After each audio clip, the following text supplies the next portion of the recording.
We are live. Hi, good evening, everyone. Hi, Yogesh. Good evening. Is my audio and video okay?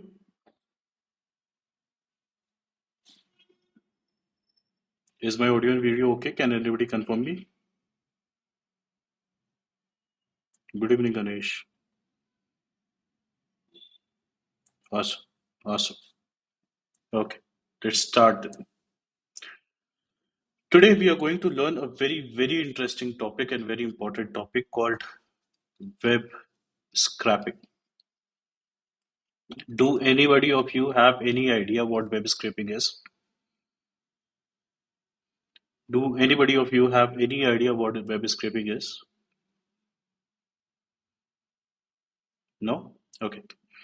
Web scraping basically means to get the data from any website using Node.js. Okay, this is for automation purpose, right? Let me take an example. For example, there are multiple Naukri websites right now, right? There is Naukri.com, there is Indeed, and there are many more, right? Now, you as a user or a developer is trying to search a job for, say, SDE, software developer. Okay, and you are spending too much time looking into each of these websites, right, on a daily basis. Okay, understood? So you are an SDE, you are searching for a job for SDE, and you are spending too much time every day searching on these websites for any new jobs or any relevant jobs for you. Okay, one manual way would be on every day you fix a time. For example, you fix 11 a.m. You fix 11 a.m. Okay. You start browsing on Naukri.com. You start browsing on Indeed.com. Okay. You search for SDE,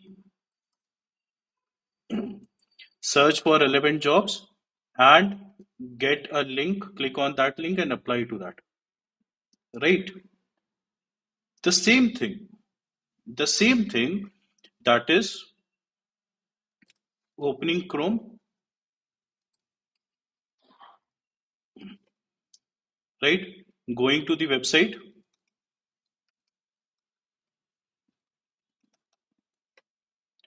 searching for SDE, getting the link,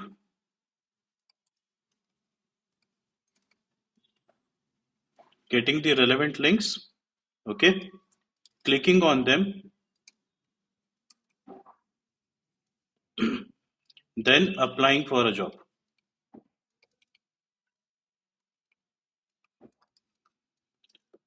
These are the steps that you do.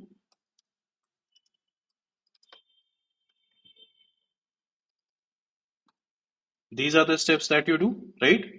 You open Chrome, you go to the specific website, for example, Indeed, you search for SDE on Indeed for a specific location, right? You get the links where to apply, you click on them and you apply for a job. This is what you do. The same steps can be coded using Node.js. Seems interesting? The same thing can be automated using Node.js. Seems interesting or not?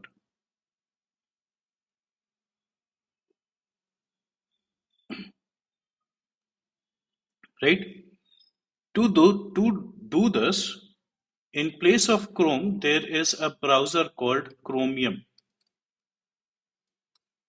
okay, which allow us to do all these jobs, right, using a script, okay, and the Node.js package to do all these things are is called Puppeteer. It is a Google-based product, right? It is a Google-based software which opens Chromium and runs the script, right? So the Node.js package is called Puppeteer. It is developed by Google. It opens a browser called Chromium, so you require both of them. This Chromium is also from Google, and you can run all these scripts. All this you can do. Okay. In today's class, we are going to do only till fourth step. The rest of the step you have to do. Okay. Fifth and sixth would be your THA for today. So today what we are going to do, we are going to create an API which opens Chromium, goes to a website, search for some what to say, some things, right? Some title, and curate a link of all the links for applying the job, right? Now you have to go to that link and apply for a job that is your job, your THA. Understood the assignment? Understood what we are going to do today? Are there any doubts in these steps? Using Puppeteer and Chromium, we are going to do these four steps. We are going to automate these four steps, right? You can use the same thing to connect on LinkedIn, to send automated messages on LinkedIn, to find relevant people throughout the website, and whatnot. Okay, whatever you can do manual inside a browser, you can do using Chromium and Puppeteer, right? Okay, let's get started. Today, let's cover our GitHub as well as on VS Code, right? Let us create a new repository. Let me call it day 8. Today is day 8, right? Yes. Okay. Create a repository.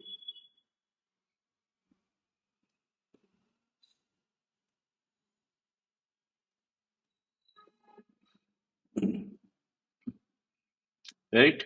Now, let's clone this. I copy this link. I come to my terminal and write git. Let me zoom this for you guys. Is this good enough? Git clone and the empty repository that we have created. Okay, let's go to that empty repository, day 8. Okay, now first I need, this is an empty folder right now, right? This is an empty folder right now. I have initialized git inside it because I have cloned it. Now I have to tell this folder that I'm going to use Node or JavaScript over here. Okay, then for that I have to write npm init. It will ask you bunch of questions. Just keep on pressing enter. Okay, let me open this folder for you. It's in over here. Yes. And it created a package.json for me. Can you guys see? Is this zoom good enough? Is this zoom good enough or should I zoom more?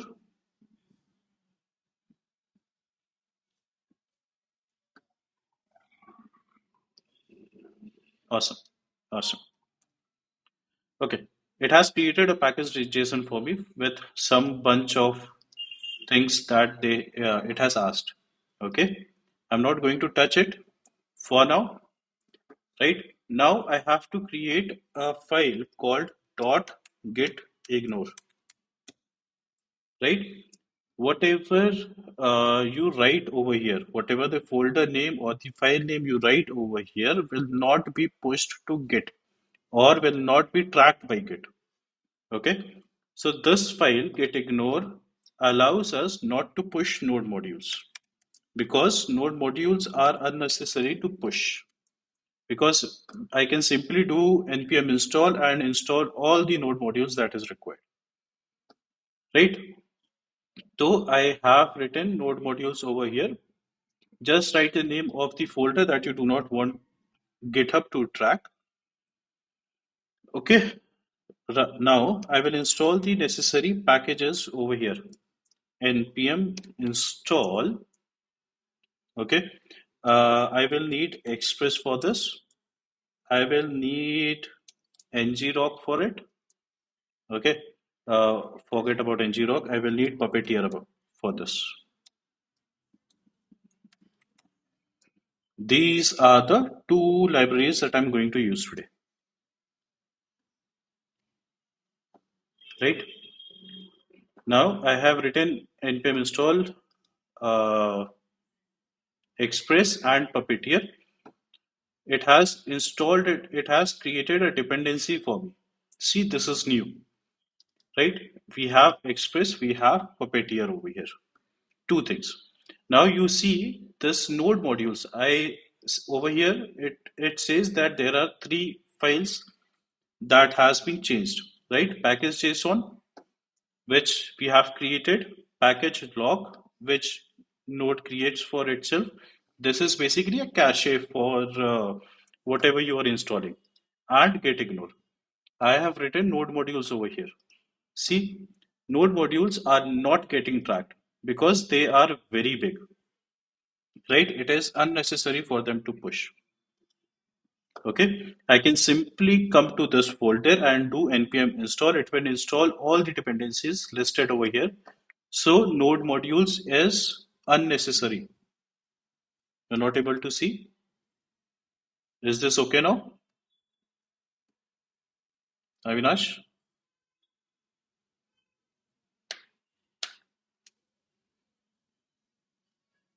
Is this okay, Avinash, now? Yes? Okay. Awesome. What if I delete node modules over here from here? See, now it says that there are over 1000 files in which I have done changes. Previously, it was only three files. But now, since I have removed node modules from there, it says there are nearly 1000 files in which I have updated, right? So, node modules is basically unnecessary. Never push node modules in your GitHub. Okay, awesome. Now we have our initial setup. We will start by creating index.js. Right? What do we do in index.js? What do we do in index.js? We create our Express server, right? So let's create our Express server very quick.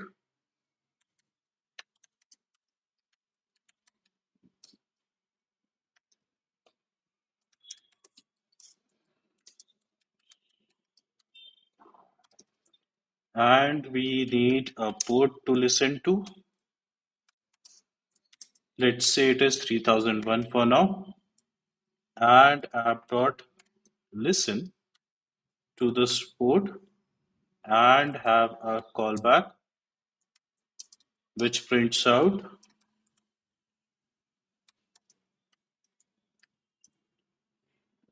server is running. Okay, this much everybody understands, right? This much everybody understands. Now let's use our middlewares. App.use. Okay, express.json. App.use express static. Inside this, we should write public for any HTML file. We are not going to use any HTML file today, so it's useless anyways. But let's put it express.url encoded extended first. Okay. I hope there are no doubts over here. I hope there are no doubts. Now we will create our URLs, right? So whichever URL starts with /API should call a function. For this, let us create a folder very quick called routes. Okay. And inside routes, we will have get routes. Let's call it get routes for now.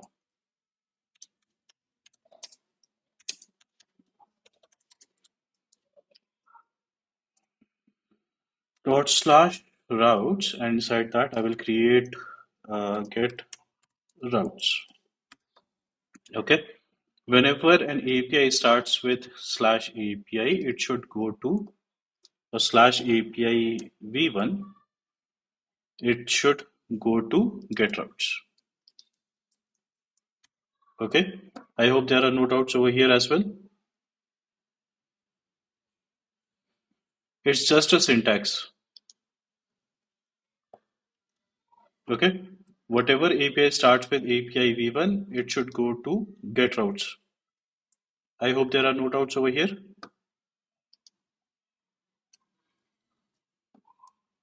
All clear? Awesome. Let's create our get routes over here. Get routes.js. Inside get routes, we will create uh, our routes express equal to require express. If I'm going too fast, do let me know. Okay. I hope there are no doubts because we are doing this in every class now. Express.router, and we will module.exports equal to routes, right? Now we will create one route for post. Routes.post. Let's call it Indeed. Okay. So whenever an API comes to API v1/Indeed, it should come over here. I don't think so. The slash should come. Let's see. It should go to Indeed, right? Whenever an API is hit of post type for API v1/Indeed, this function should get called. This function will have two things: a request and a response. Okay. Whenever we are using a sync, we should always have try and catch.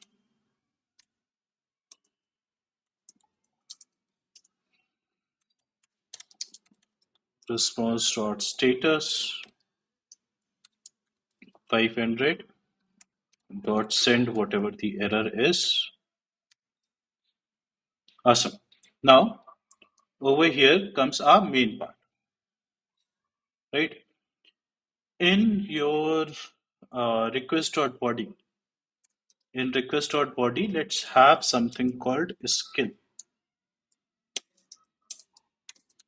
Okay. In request.body, let's have something called skill. Now, let's do the scrapping, but we will divide and conquer. We will create a different file for that. Okay. Let's just call it over here, whatever the scrap is. Let's wait for a function called main. Inside that, we will pass the skill. Okay. And we will send this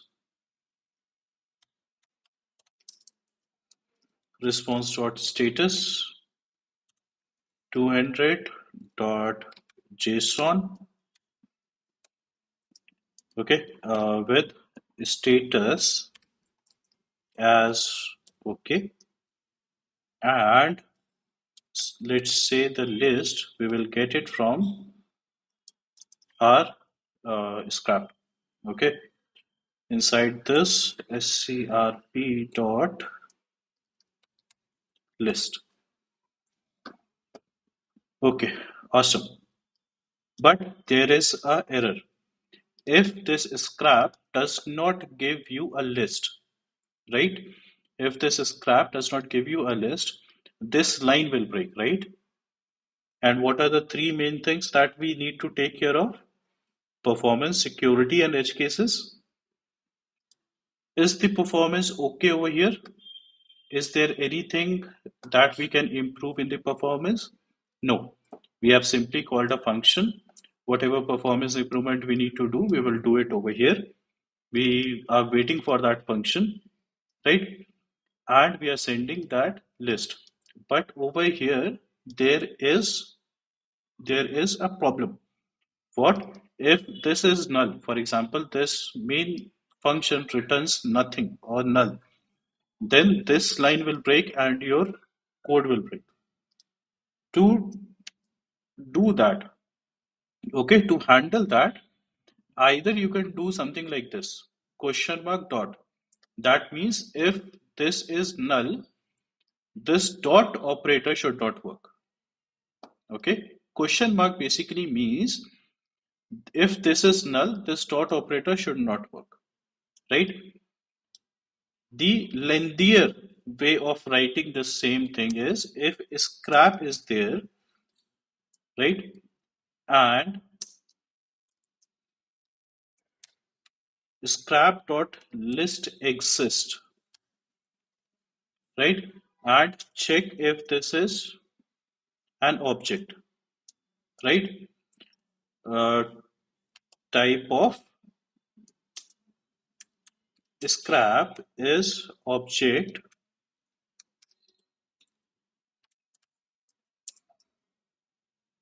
and scrap dot list exists. Then send scrap dot list. Otherwise, send an empty object. Okay, if scrap exists, if it is not null, and if scrap is an object, and if scrap dot list exists, then only send scrap dot list. Otherwise, send this. This ternary operator, you guys know, right? This ternary operator, you guys know, right?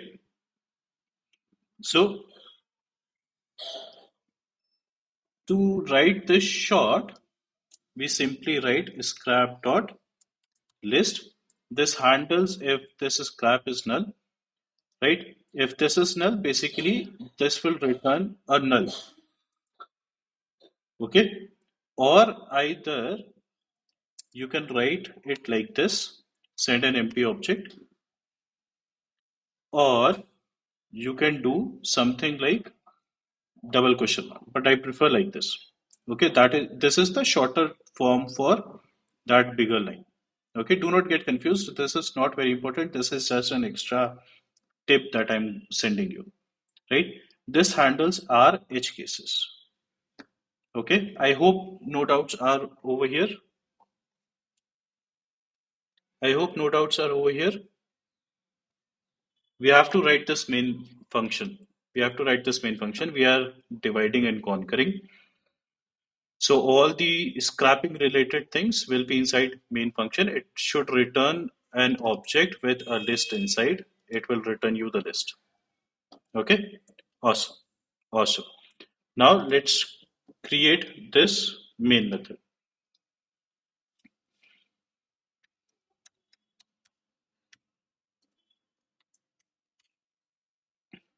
I have created a different folder for this, scrape.js. Always remember to have divide and conquer, right? Always remember to have divide and conquer. Over here, I write async function main. Okay, it will accept skill, and I should export this. Module dot exports equal to main, right? Let me import it over here as well. Constant main equal to require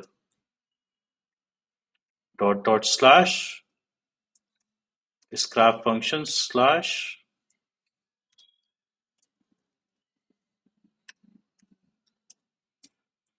scrap. Okay, now I have imported this. So this file is done now. Now let's take care of our scrapping thing. Let's take care of our scrapping things. Firstly, we need Puppeteer. So let's have Puppeteer.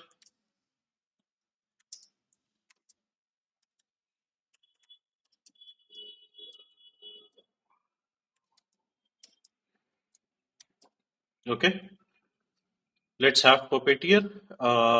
We will need to store it somewhere. We need the data to be stored somewhere. So let's create a data just like in sign in sign up we have created that user data, right? Inside that we will have a list which is of type array, right? Now what I need to do, what is my first step? Let's return back to our steps. We need to open Chromium first. Okay, so to open Chromium we require a function, right?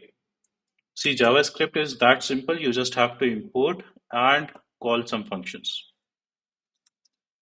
To open the Chromium, we will need puppeteer.launch. Okay. Inside that, we need headless as false. Headless false means that we want to see the browser getting opened and getting closed. Right? We want to see browser getting opened and getting closed. That is why we have written headless as false. If you put headless as true, it will all be running in the background. Okay. If we have opened, if we have opened this, we need to close it as well after everything is done. So we will write browser dot close. Okay. Now we have opened our browser. What next we need to do? We need to go to the website. Okay. To go to that website, first we need to open a new tab, right? So let's open a new tab. Constant page equal to await for browser to open a new page. Cool. Okay. This launches Chromium. Open new tab.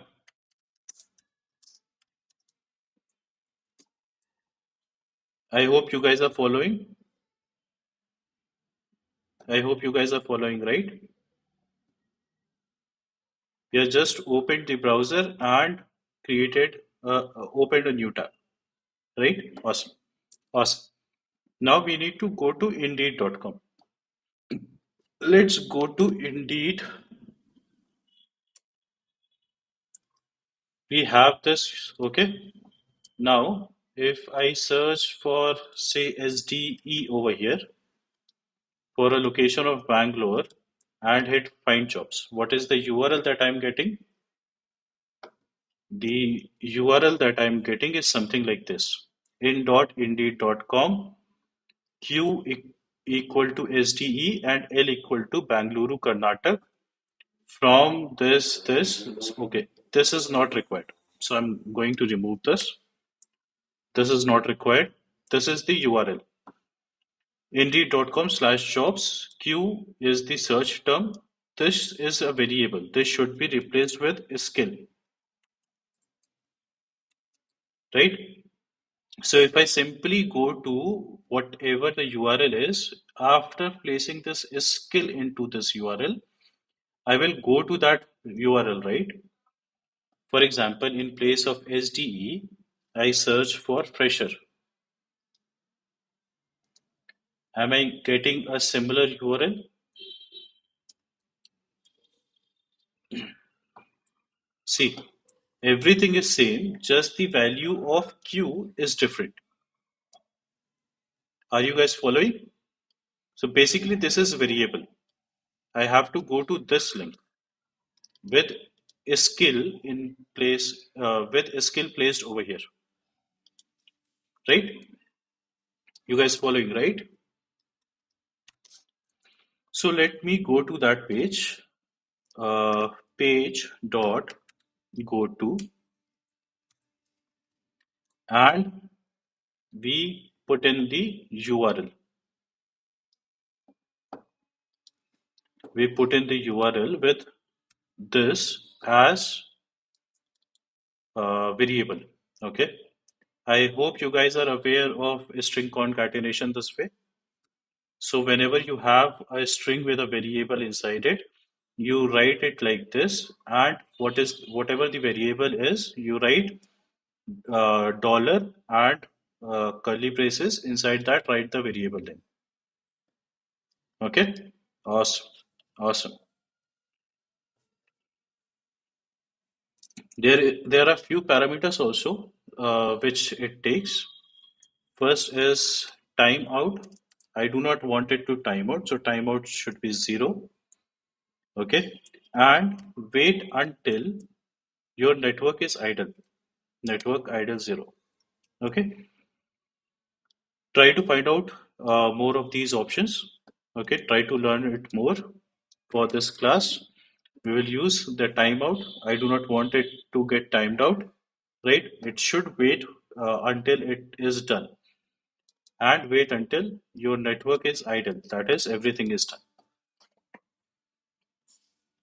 Yes, yes, this is called template literal. Awesome. So we have launched the browser, we have opened a new tab, and we are going to this URL with a variable. All things looks good over here, right?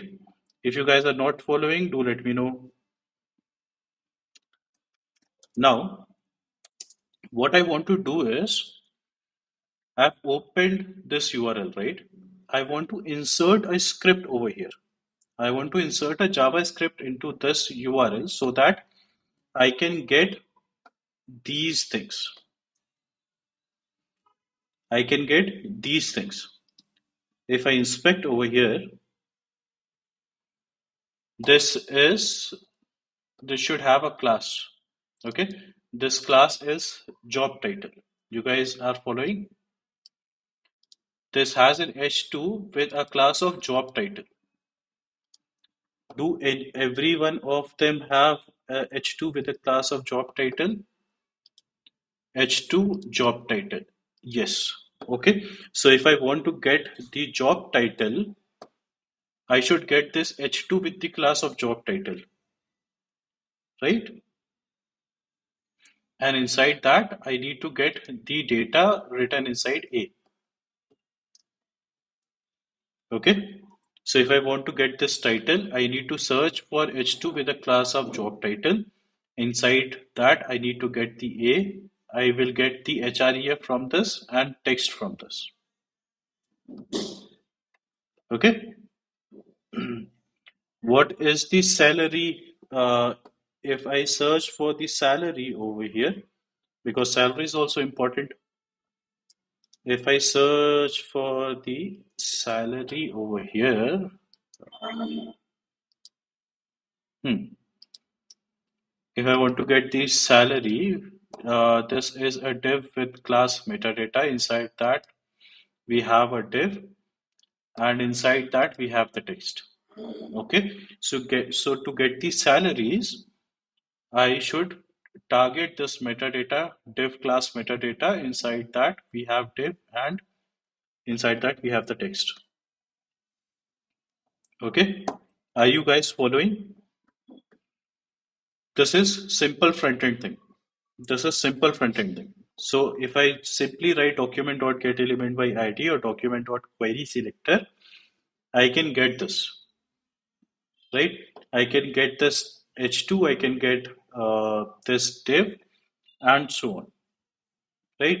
If I want to get the company name, if I want to get the company name, this is a span with a class name of company name. So I should target this. Okay. But first, I have to put a script, put a front end script inside this page. To do that, I have to write job data equal to, let's wait for this as well. Okay. Page dot evaluate. Okay. This page dot evaluate helps us to put a function inside this page to get the data and etc. Right? So it accepts a function. Let's make it async as well, and it will give you the data. It will give you the whole HTML inside this data, right? If you are trying this at home, try to put a console log for this data. You will get the whole page HTML. Okay, if you go over here and see view page source, you will get this entire thing inside data. Okay, now we have our HTML. Okay, this function will be placed inside that page. What I want to do is I want to write the scripts. I want to write the script. Okay, we will get document dot query selector all. Now this is all front end code. Okay, this is all front end code. This function as it is will be attached to this page and we can get the data from there. Okay, first we need the result section. So it is inside td dot result content. Okay, I've already evaluated all these things, so I'm writing it down. You please evaluate whatever website you are trying to scrape. Okay, these items will have all these cards. Okay, this whole data. If I go to the parent of this one, see, we have a TD with resultant content. Okay, this TD encapsulates all this data. So first I need whatever is inside this td dot resultant content, result content. Okay. Now these items, I will loop over these items. So items dot for each, I will get all the children inside this items. Okay. Item and its index.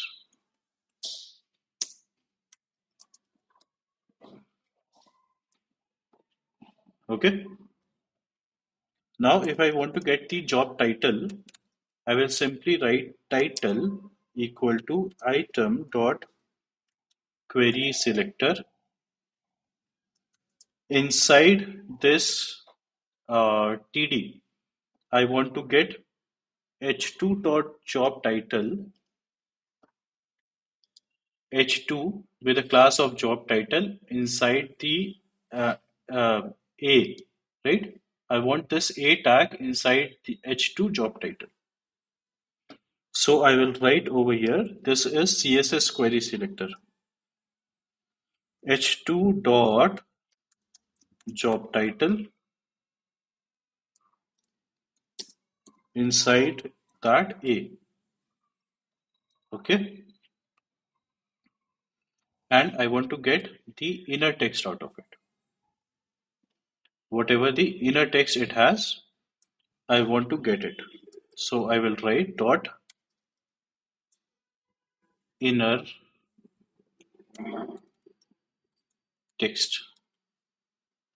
Okay. So in this way, I will get this job title. You guys following?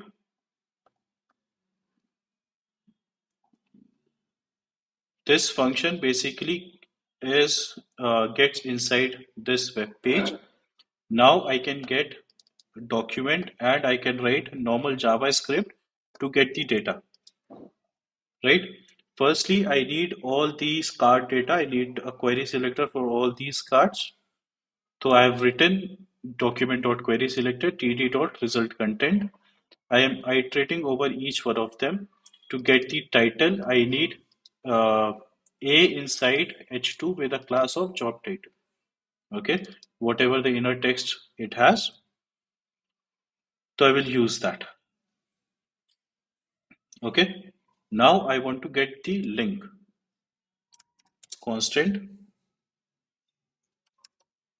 link equal to, similarly, item.querySelector h2 job title inner, but in place of inner text, I need the href.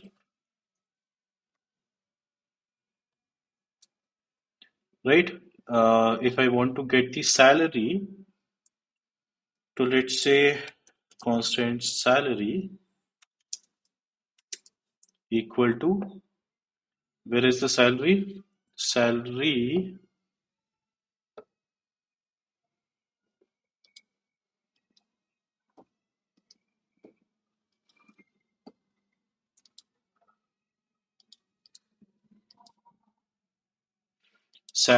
is in div class metadata salary snippet.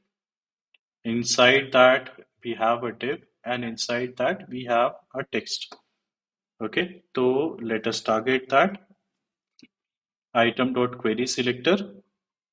We have a div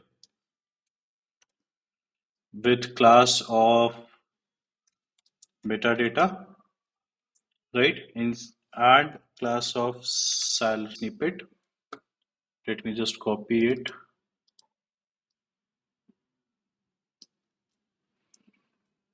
Salary snippet container. Okay.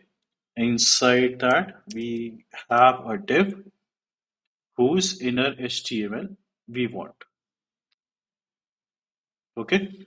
If I want the company name, we will simply write company name equal to, again, item.querySelector,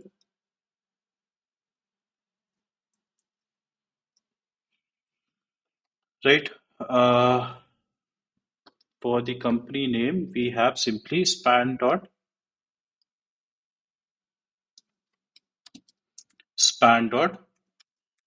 company name.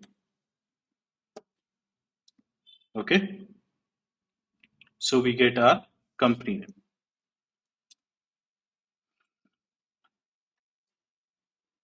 Suppose now we need to handle our edge cases. If say salary is null,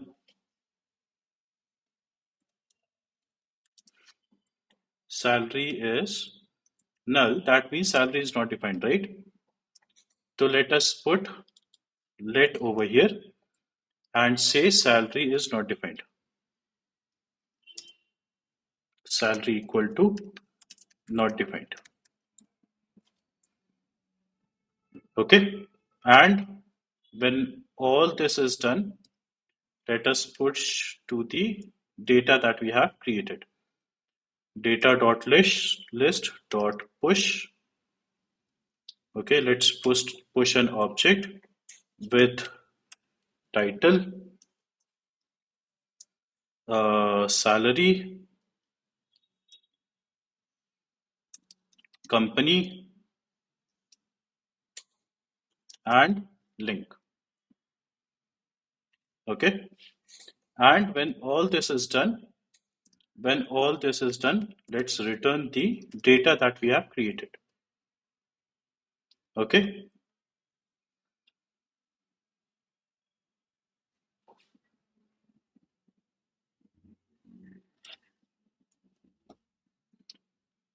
I need to pause. Give me 1 second, guys. I will come back. Okay.